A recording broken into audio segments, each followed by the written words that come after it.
Kirkland Hamill, welcome to Crazy Money. Thank you. It's nice to be here. Kirkland, I wonder if you might start us off by reading the very first paragraph of the prologue of your book, because you lead us right into the situation, and I'd love to use that as an entry point. Absolutely. When I tell people stories about my mother, as I tend to do, people sometimes ask me how long she's been gone. I think back to the spring day in 1982 when I asked her to drive me into town, and she got into the car with a full glass of scotch, wearing the sunglasses that she never took off, and she chewed her nails nervously as she tried to figure out how to start the engine. And thus we have met your mother. There she is. Hi, Mom. How did your mom grow up, and how did she meet your dad? She actually grew up in Bermuda. So the book is partially set in Bermuda, and she grew up with a sort of a working class dad who worked in a hardware store, and a stay-at-home mom, Scottish and English. And, you know, it's been interesting since the book has come out. I've heard from a lot of people who knew her then, but I didn't know anybody who knew her then. I didn't have any pictures of her before she met my father. The only pictures we had of her was when she was 19 years old, which is when she met my dad.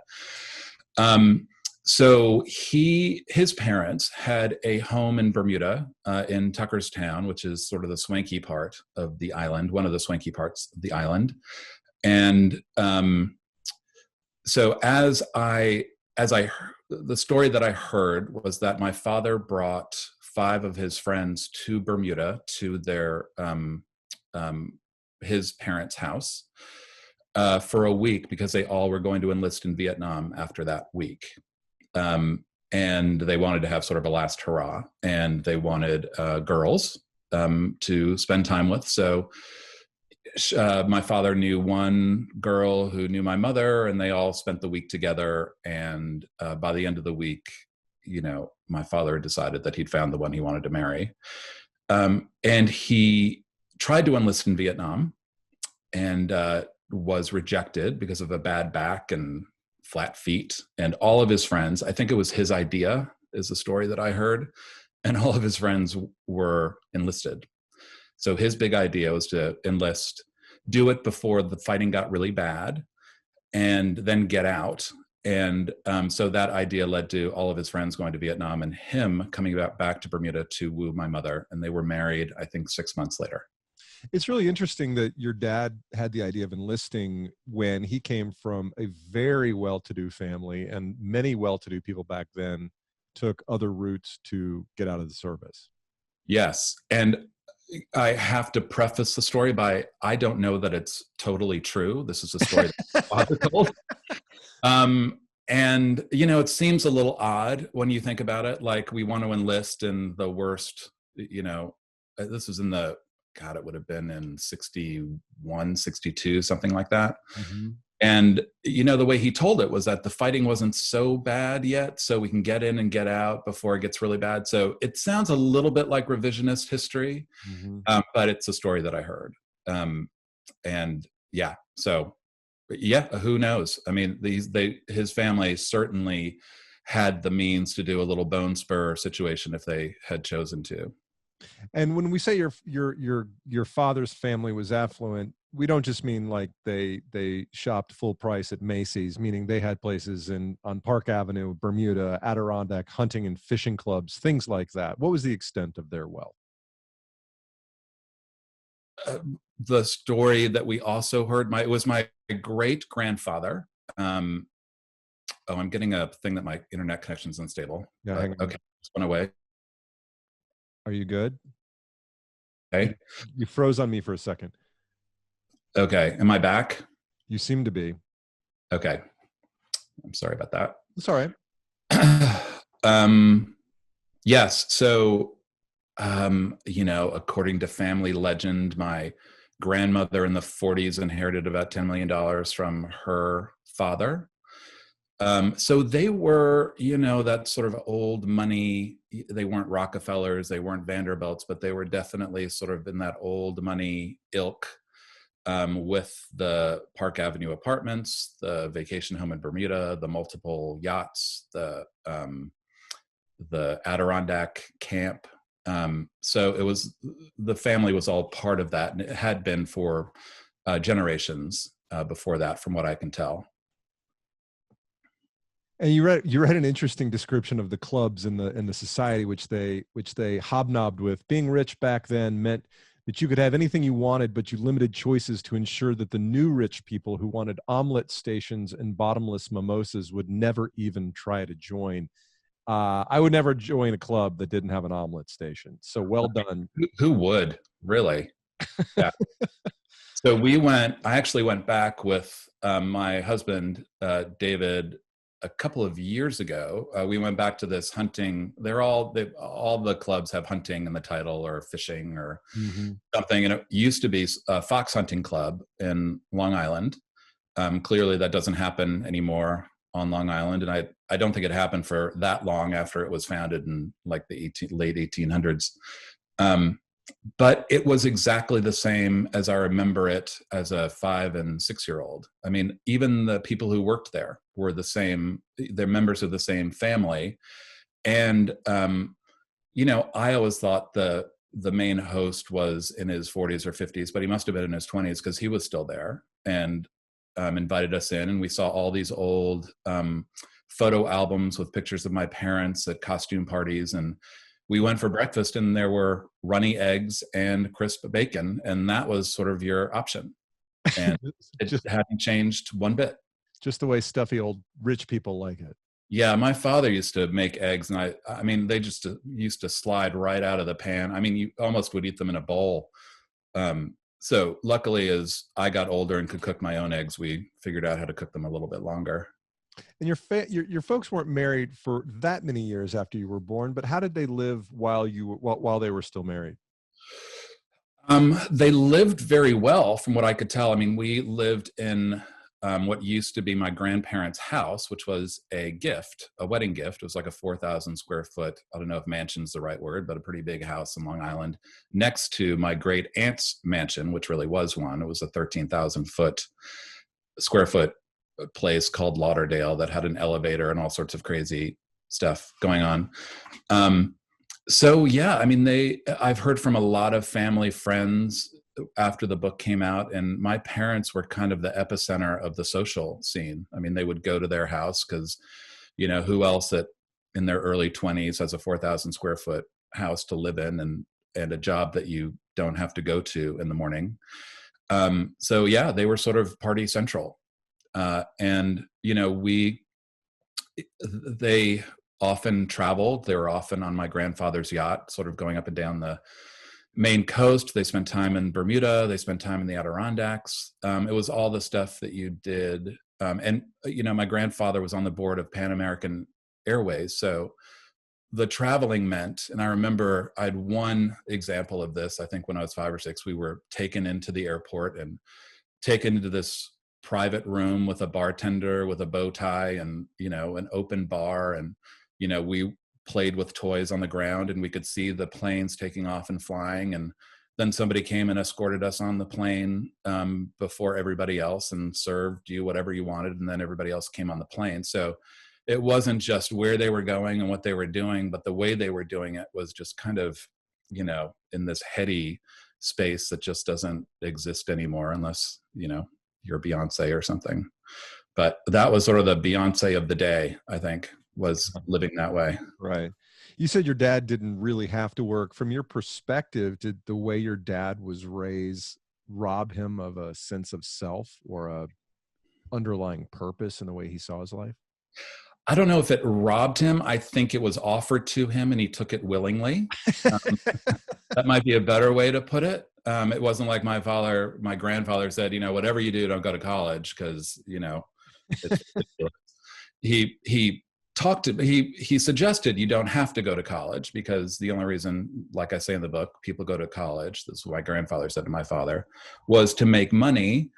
And you're never going to have to worry about that. So don't worry about the college thing. And my grandfather, I think was kind of selfish in the way that he presented it because he wanted a buddy, he wanted a buddy to yacht with him up and down the Maine coast. And my father was that buddy. So yeah, I think my father, he wasn't a great student. I don't think he was that curious of an individual. when it came to any kind of, I don't know, education, whatever. He was a voracious reader, which is interesting. He just read nonstop, mostly sort of Scott Turow or, those sort of thriller type things. But yeah, I think he just kind of eased into it. I talk a lot about the fact my father eased into a lot of things. And, just when the money went away, he kind of was like, all right, well, let's ease into what happens next. You say about your dad, my father was not lit from the inside, a blank canvas onto which was painted Nantucket red pants, Gucci loafers, and nondescript button-down short sleeves. I think I've met your dad about 40 times. I think there are a lot of them out there. Yes.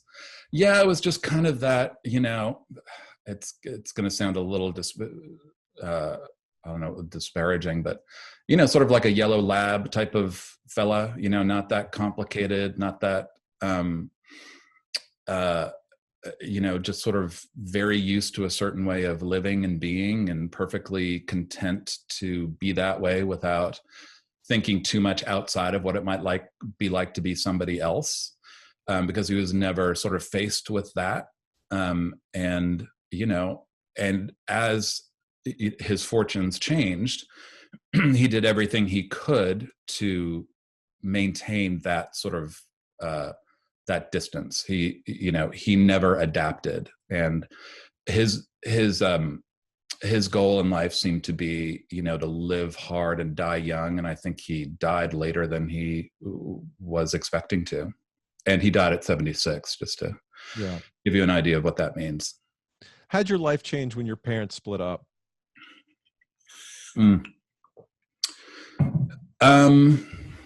So, we moved to Bermuda. I mean, that's sort of a striking part of the book is, we lived after my grandparents died, and it was discovered that there really wasn't all this money to live forever without having to figure out how to do something. We moved to upstate New York for 2 years, where everything fell apart.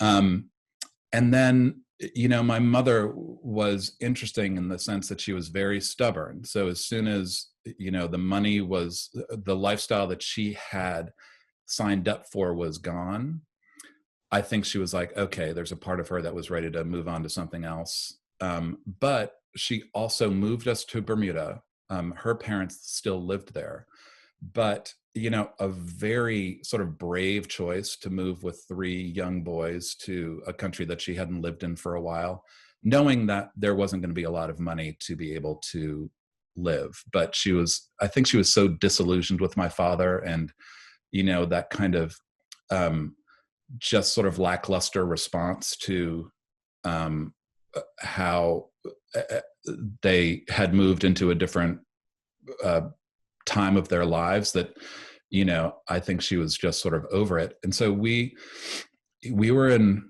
upstate New York in 2 feet of snow one day, and literally 3 days later in our little English schoolboy uniforms going to school in Bermuda, in the middle of the school year. So it was a huge change, but, one of the incredible traits that my mother had was this sort of ability to go, okay, this is what we're doing now, and there's going to be no, ifs, ands, or buts about it. We're going to do it, and we're going to be fine, and you're going to be fine. So we just kind of accepted it. But it was, a vastly different place to be than in upstate New York. Bermuda was a vastly different place to be. And it wasn't fine. I mean, money was a huge problem right from the get-go, to the point of not knowing where groceries were going to come from. How bad did it get? Well, it's those horrifying, images that people have of the mother going up to the cash register and looking through her purse and wondering if there's enough money, and people behind, averting their eyes because, the cashier with that horrible look like you don't have enough money to pay for groceries. That happened all the time. I mean, usually she figured it out. The grocery store that we went to was sort of a small family owned place, and, my mother grew to know them, and they grew an affection for us. And, they allowed her to put stuff on credit when she couldn't afford it. But yeah, I mean, it was day to day. were allowed a half gallon of milk a week between the three of us. So we could just wet our cornflakes. And we weren't allowed to have any more because milk in Bermuda was expensive. And this was filled milk. This wasn't from a cow. This was like reprocessed milk. So, we always had enough food, but there was that underlying anxiety that people who've grown up without money know so well, like, is it going to be okay? And, you don't know if it's going to be okay, but my mother put on a front that communicated it was going to be okay, even though, at some point it was hard to believe her. Did you buy it? I mean, on an emotional level?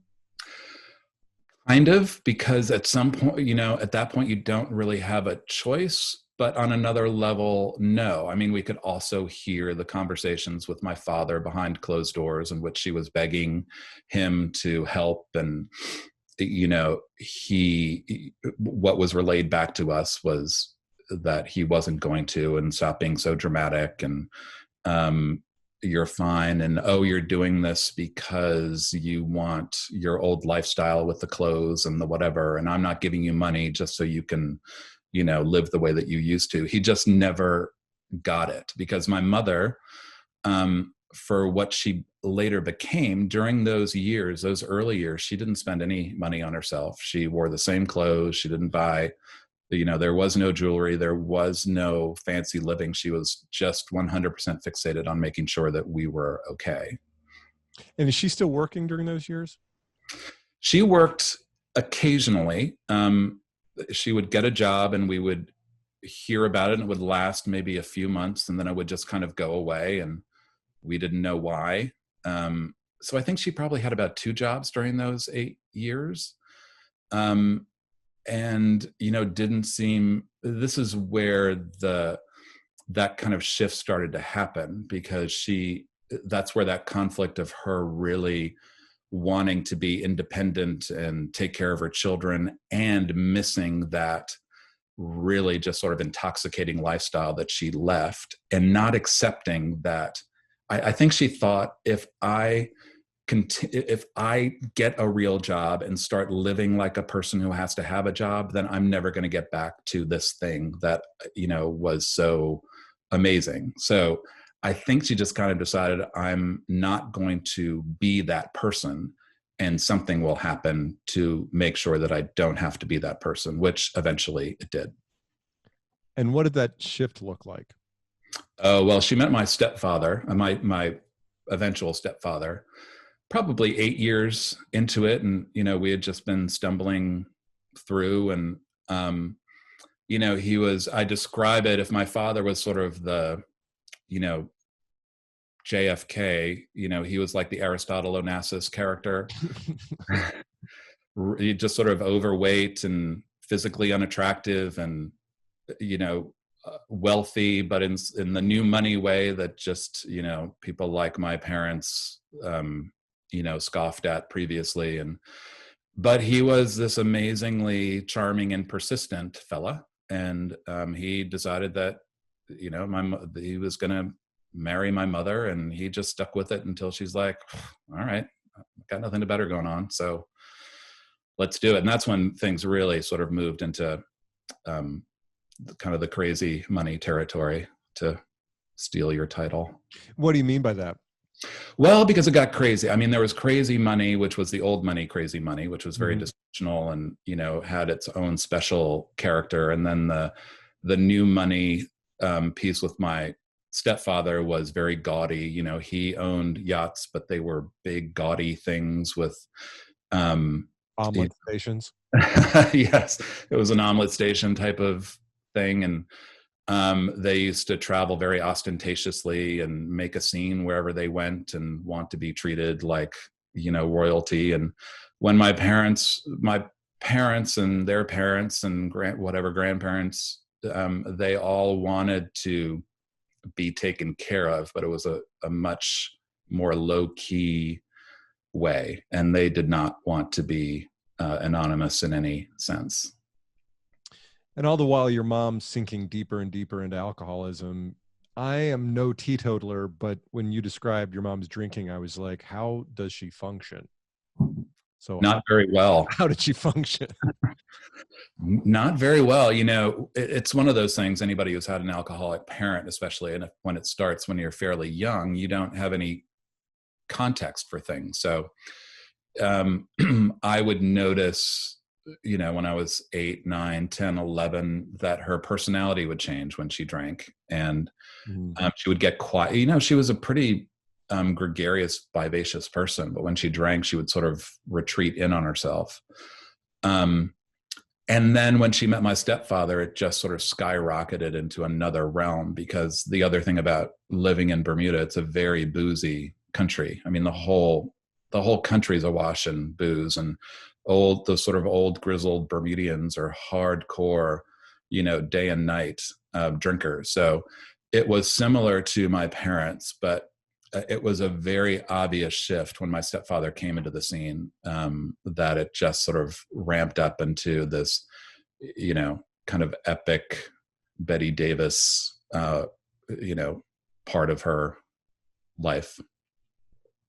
And all this time, you and your brothers are going to the most expensive boarding school on the island. Did this dichotomy between your home life and your school life give you emotional whiplash? Well, but we didn't know, it wasn't a boarding school. It was, we were everybody in Bermuda, there's no boarding school because it's Okay. such a small island. But, the same idea, private school, paid for by my father directly. So it wasn't funneled through my mother. And that's how we could afford it, because the education was clearly stated in the divorce decree. And so we went to the best private school. But yeah, when we got home, I would, you notice these things, but it's part of your everyday existence where, your classmates get new clothes every now and then, and they don't have to recycle the same things or fix the buttons that fall off. And so you notice those things, but you just kind of think, okay, well, all right, we don't spend money on clothes and other people do. And I knew we couldn't afford it, but it didn't, that's the thing about having had money and then losing it, is that the sort of that feeling of having money doesn't go away with the not having it. As detrimental. What do you mean by that? Well, I mean, that, I didn't consider myself a poor person. I mean, I don't think my brothers did either. We couldn't afford things, but we weren't. And this is, when we discuss privilege and all of those things, I still consider myself a very privileged person in a lot of ways, even in the midst of not having a lot of money. My father paid for a really good school. We had enough to eat. I was walking around as a white person with the privilege of just, having that on a daily basis. So, and I'm sure there's a little bit of denial that comes with that too, where maybe it's temporary.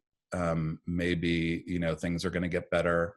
All of the friends that you grew up with in the Adirondacks during the summer are the same friends, and you do the same things when you go visit your father during the summertime. So it is a little bit of accommodating to different realities.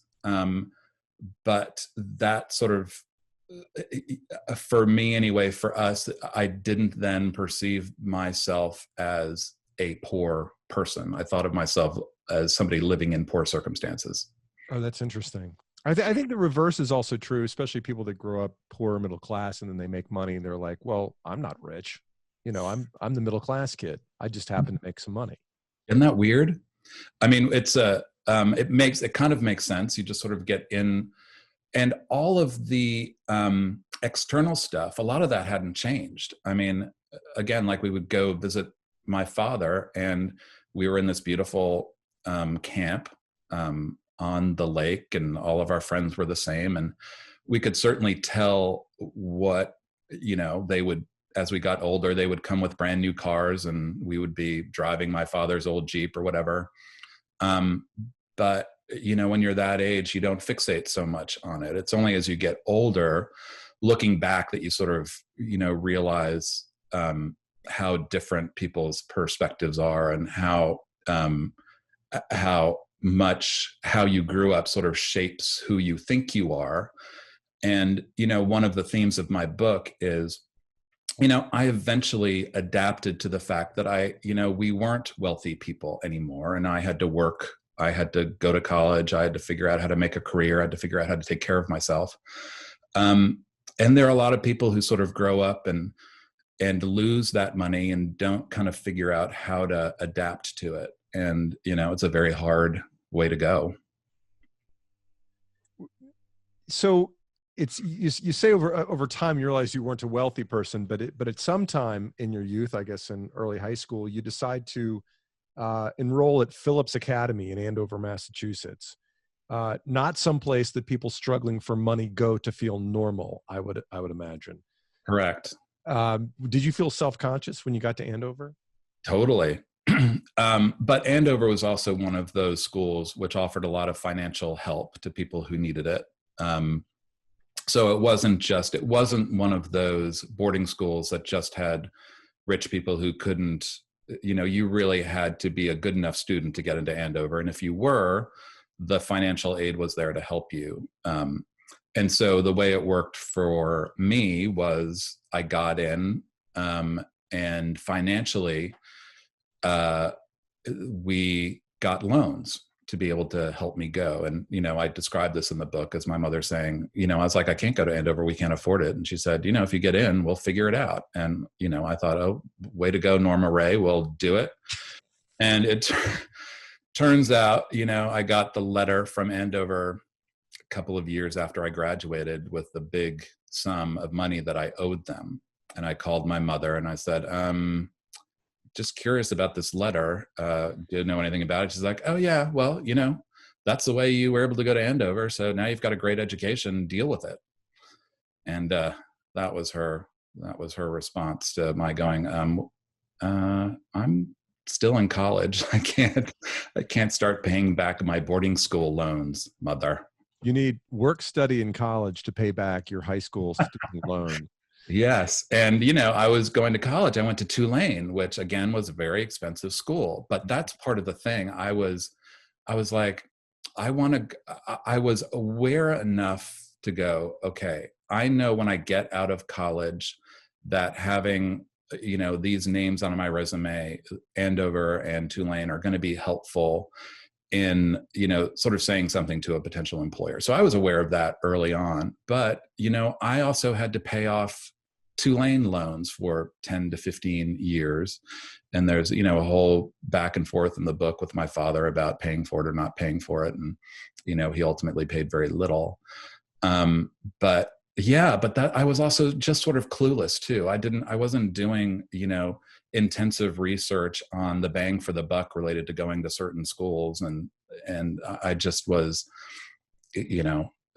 just at that point, barely hanging on and just kind of going with the reason I chose Tulane was an Andover counselor said, you should go there. And I'm like, okay, it's in New Orleans. That sounds like fun. The drinking age is 19.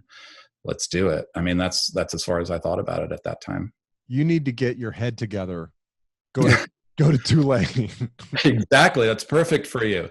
From your alcoholic background, this is an ideal city for you to go to college in, But that's really the thing. I mean, you had two parents, and I don't mean to judge. I'm offering this to you, and you can. Oh, please do. Tell me I'm wrong. But you had two parents that were sort of infantilized in a lot of way, and your dad told you should go to community college, which made you feel like a financial problem to be neutralized rather than a possibility to be invested in. And that orientation towards one's kid it's got to leave a mark.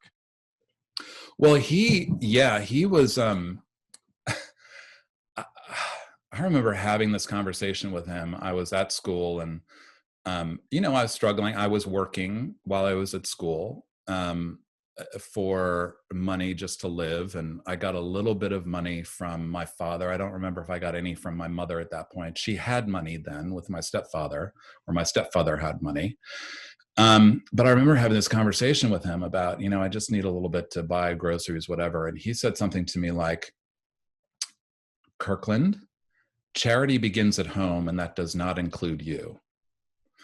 And I remember, so I think I'd started going to Al-Anon at this point and really addressing kind of these fucked up people who, am I allowed to say that on your podcast? You just did, so sure. Okay, let's do it. Who had raised me. And, I was aware enough to know, I was like, okay, can you just repeat back what you just said to me? If your father had said that to you, how would that make you feel? And this was the other sort of interesting thing about my father, is that he actually paused and he's like, well, it probably wouldn't make me feel very good. I was like, well, thank you. I'm glad you maybe have a little bit of insight as to how I'm hearing what you're telling me right now. Basically, that you don't matter. Mm. And so, yeah, there was always a little undercurrent of that with him. I didn't get that with my mother. My mother was very fixated on us mattering in all sorts of ways, until later. That's another evolution of hers, but certainly early on. But my father was just kind of like, I supply the sperm to have the children, and then the mother's supposed to take care of them, and the nannies, and, you're supposed to be fun. And when you reach drinking age, we're supposed to go on the boats together. And that's kind of, I think, how he thought about it. Oh, wow. Hang on one second. Sorry.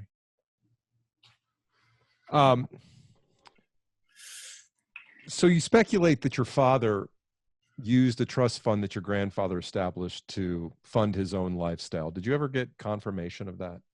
I didn't. And it was all very mysterious. They used to, it was just the term trust fund. I didn't even know what it meant. I knew that it meant money, and I didn't mean trust. No, lack of trust. And I knew it was supposed to be for us, to take care of us. And my parents just spent our whole childhoods fighting over it. And we didn't know how much money it was, what it was. It was just this big, chunk of something that was supposed to take care of us that never took care of us. So, I don't know if my father spent it. I don't know if my mother got some of it eventually. And that's how we were able to survive. It was just a constant, drumbeat in the background. So, yeah, I mean, I have no idea. And, at the end of the book, I'm like, I still don't know. And I don't, it just was something that was supposed to take care of us, and it didn't. I make copious notes as I write and highlight and question and star all through the book. And in the inside cover of your book, I drew this little triangle with money chaos at one intersection, mom/alcohol at the other ones, and then coming to terms with sexual orientation on the third. How do the elements of your life interplay and compound each other? Well, I've talked about this a lot since the book has come out. I didn't realize I was gay until I was 30. I wasn't in the closet. I didn't know that I was gay. And a lot of people raise their eyebrows at that. But Kirkland, girl, what do you mean you didn't know? But yeah, that's the thing. There was so much external confusion in my life with the money and the parents and the alcohol and whatever, that it was very hard to pull out the internal confusion and separate it from the external. So I spent my early years, well, up until I was 30, sort of assuming that I was having all these feelings and having difficulty with relationships and having these attractions that I didn't understand because of all this external stuff related to my mother's alcoholism and my distant father and, all that stuff. So it took until I think I was really ready as a human being to face the truth before I could allow myself to see it. But that's the justification that I used to not face it myself. But as soon as I did, as soon as I knew, I was out. I mean, I was out right away. Because, I had also learned at that point the corrosive nature of shame, and I wasn't going to live in it. There's so much connection between shame and alcoholism and shame and sexuality. And I was, I just made a decision at that point that, fuck both of those things. I'm not going to be ashamed of being gay, and I'm not going to be ashamed that I happen to grow up in an alcoholic home. And I'm not going to let all the other sort of shame from other people impact me. And, it's not like I suddenly became a healthy person, but it certainly was a good attitude to help me sort of figure out how to navigate it all from there. In both of your parents' subsequent marriages, it was like the Mutual Enablement Society. Did that affect what you were looking for in a husband? Like did you intentionally seek out stability and lack of drama? Yes. Yeah. I actually, in my early dating life was attracted to, as I said, people who I don't think liked me very much. And I, I think there What's was more attractive than not being loved? totally right. How sexy is that? I mean, you hate me. God, let me spend all of my time trying to make you love me. And God, you're so much sexier now. So yeah, I realized at some point, I started to get very clear about how happy I actually was versus how stimulated I was. I realized that those were two different things. And at some point, I just decided I wanted to be happy. And I started to make conscious choices to go after or be with people who were stable and happy and could actually do things that would contribute to my happiness, as opposed to me working so hard all of the time just Right. to earn their love. That became crystal clear at me at some point, was that, I'm working so hard to get this person to treat me the way that I want to be treated. And you know what? It's going to be a lot simpler, is actually finding somebody who likes me. God forbid. Yeah. And then, then you have to, sort of calibrate your brain to go, okay, the reason that I'm not, instantly just falling over myself with attraction or whatever is because this is how my brain's been wired, and you need to start rewiring it a little bit. And then, that stability and that care becomes sexy as you go along, and you realize, okay, I don't, I'm putting all this other shit behind me. You stop saying to your partner, if you had any self-respect, you'd be with somebody better. Well, I tell that story in the book, which is, kind of amazing. The sort of the tipping point was, I was dating this guy who had a lot of money and was very proud of himself for having a lot of money. And, I remember he gave me a cashmere sweater, and I made the mistake of like pulling it up a little bit on my forearms, and he nearly fell off his chair. Like, oh my God, you're going to stretch it. And I'm like, Jesus, I felt like a little, one of those stuffed animals that was just sort of being dressed up for his amusement. And I stayed with him, not only for a few months, but we were driving home. He wanted me to go see Dreamgirls, like on the big screen, which in and of itself should have been. Come on. To be like, okay, this isn't going to work. Nothing against Dreamgirls, but he's seen it like 10 times, and he's like, you can't go on unless you see it. And I could go on. So we were driving home, and he said, I'm just really struggling with whether you're good enough for me. And I mean, it was like a light switch going off in my brain. I mean, the best thing that ever happened to me. I said, okay, stop the car. I hit the brakes. I'm getting out of the car. I'm never, ever going to talk to you again. And he's like, what are you talking about? I thought we were supposed to be able to talk about this stuff. I was like, no, there's nothing to talk about there. We're done here. And it really was sort of the beginning of my going, Kirk, you've got to get your shit together. This is ridiculous. Clarity's a good thing. You spent years trying to please your mother, and then a lot of years trying to help her, but she just wasn't responsive to your help. Do you think there was any way she possibly could have changed at that point? No. Both of my parents were as stubborn as I think an alcoholic can get. I mean, my father used to say, I know you're going to try to get me to change how I eat and what I drink and what I do. Don't waste your breath. I'm never, ever going to change. Don't ask me to. You're just going to frustrate yourself. So he would say it outright. My mother was just, she didn't think that anything she was doing was wrong. I mean, it's a component of alcoholism to have this sort of narcissistic perspective where she thought she was kind of the center of how everything should be. and everybody around her was the one who was screwed up and needed help and needed a different perspective. So, and that was pretty crystal clear. And, you know, when I started going to Al-Anon, which really sort of saved my life, you know, they would say, you know, give it your best shot. Do whatever you think you can. I mean, cry, scream, appeal, you know, just have at it. And when it doesn't work, you're going to realize that there's nothing you can do about it. And it wasn't your fault to begin with. Your mother is who she is. Now you have to figure out who you want to be. And that's the only thing that you need to do now. What your mother does is none of your business. So that was another one of those moments where I was like, okay, I got it. And she died young. 61. Yep. Getting younger all the time. Yeah. Yeah, she was a deep diver, man. I mean, as soon as she started going downhill, I started mourning for her years before she died, because I knew how the story was going to eventually end.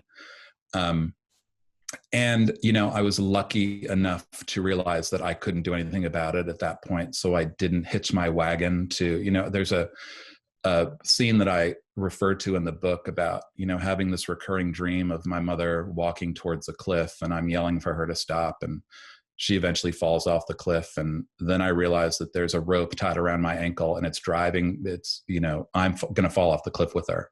And in the dream, a knife appears and I chop the rope just before I'm going over the cliff, you know, so mentally for me, I had cut that rope. And it doesn't fix the sadness about it. It doesn't fix the tragedy of it. But certainly on a day-to-day basis, I could live my life without spending my time and my energy trying to get my mother to be somebody that I wanted her to be, because that wasn't going to change who I was, which was the only thing that I needed to do. I'm interested in learning how the way, let me say that again. I'm interested to know, how did the way you were raised affect the way you think about money as an adult? An interesting question. I became very resourceful. So I think I learned the better lesson from it, which was that I could live on very little. I mean, I moved out to Seattle after college, and I used to look for quarters on the couch to be able to buy a packet of hot dogs and, you know, a dozen eggs for the week. And that's what I would live on. And I was fine. I didn't need to have any more than that. I think what can happen, and this has happened with members of my family, is that when you don't give up the idea that you deserve something, or that it's part of your birthright, or whatever, when you do get a little bit of money, you spend it on the most expensive thing at the restaurant, or you buy the car that's not very wise, and you do all these things, and you sort of repeat the cycle over and over again, where you're just never financially stable. And luckily for me, I knew that the very basis of my happiness was going to be making sure that I was financially independent and stable. So that's how I lived my life. Does having lowered those expectations make you more grateful and happy today? Absolutely. I mean, I'm very lucky to be married to a guy who is financially stable and successful. And I have been, to a lesser extent, but I realize now, well, I knew it when I was growing up, just that feeling of insecurity and that fear that, you're not going to be able to, if the car breaks down, you're not going to be able to pay for it. I grew up with that feeling, and I wanted to get rid of it as soon as I could. And I understood that financial stability was the prerequisite to any other components of building my happiness. So yeah, everything that happens now is just sort of icing on the cake. Dave and I we don't live extravagant lives. We're very careful with our money. We don't buy expensive cars. We invest in things that are going to appreciate as opposed to not. We don't overspend. We don't have credit card debt. We just don't do any of those things that I knew on a daily basis just made me wake up in the morning with, the beginnings of a panic attack. I just didn't want to live that way. All right, that's awesome. I've got two more questions left, but before I go there, is there anything you want to address about the book or anything else that we didn't talk about today? I don't know. It's been, what I would say about writing a book, if there are, aspiring writers listening, the thing that it did for me was to really create a narrative of my life that helped me make sense of it, even the parts that didn't make sense. Mm-hmm.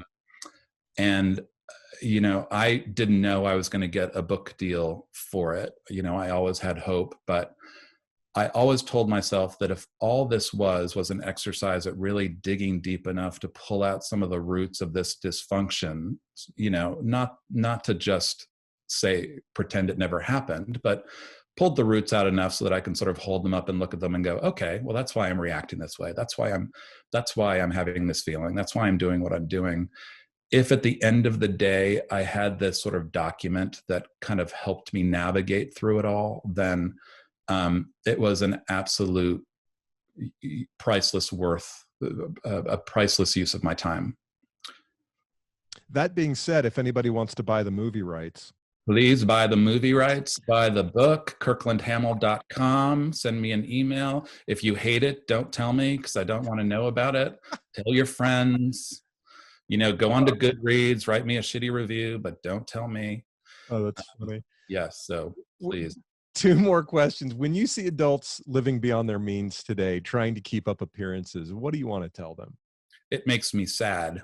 I think, one of the, and I realize that it's an external thing. And the thing that I've come to understand is that any happiness that you end up having is internally based. It's not because you have the right car or the nice clothes or look a certain way. It has to come from the inside, and there's nothing that you can buy that's going to do that. And the other thing I would say is that most people don't give a shit. I mean, you think people are looking at you and, thinking that you're something special because you can do these things. And most people don't give a shit. They may look at you for a second and go, ooh, that's a cool car. And then 5 seconds later, they don't care. And if you think that somehow means that you are better than somebody else or more valuable or more worthy, then you're just wrong. So stop doing it. That's my message. Nobody that listens to Crazy Money lives above their means. That's a rule. We have. Okay, good. Well, high hurdles. You're right. And toward the end of the book, history is easier to transcend when you're building towards something new as opposed to living for what's already lost. Kirkland, what are you building toward today? I want to wake up in the morning feeling good about what I've done during that day. I've realized that I think you're given specific gifts, that you have an aptitude for things. I have a gift for writing. I have a gift for being able to, talk about myself without worrying about what people are going to think. And so I want to use that. And it's sort of an internal compulsion that I have that, I want to get up and honor every day. I became very sort of Oprah-esque in my, if you knew you're meant to do something, you need to start doing it now and not wasting your time. And, I took that to heart, and I don't want to waste any of my time. That's a great place to leave it. I appreciate your time. Kirkland, tell me again what that website is and where people can find out more about your book.